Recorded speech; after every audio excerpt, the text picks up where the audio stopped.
রাত্র গভীর হয়ে গেলে মোবাইল করতো, বাবা খাইছুনি, ঘুমাবি কখন, ডিউটি শেষ হইছে কিনা বল। বলে হ্যাঁ বাবা।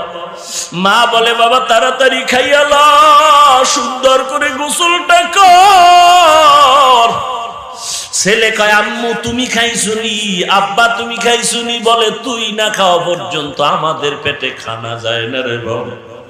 মা ভালো একটা খানা তৈরি করলে গোপনে রাইখা দেয় তোমার জন্য। বাবারে কয় খানাটা আমার ছেলের কাছে পৌঁছাইয়া দাও, আমার ছেলে না খাওয়াই আমি খাইতে পারি না। ওই মা বাবা যার দুনিয়াতে নাই রে যুবক, ওই মায়ের যারা ধমক দিছো, ওই মায়ের কলিজায় যারা আঘাত করেছো, চোখ দুইটা বন্ধ করে দেখ। তুই মোনাজাত দিয়া বাড়ি যাবি, বাড়ি গিয়া তুই ঘরের দরজা ধাক্কা দিবি, দরজা খোলার আর কেউ নাই। আর যার মা আছে সে জানালা দিয়া তাকায় আছে, বাবা ঘুমাই নাই, তাড়াতাড়ি চলে আয়।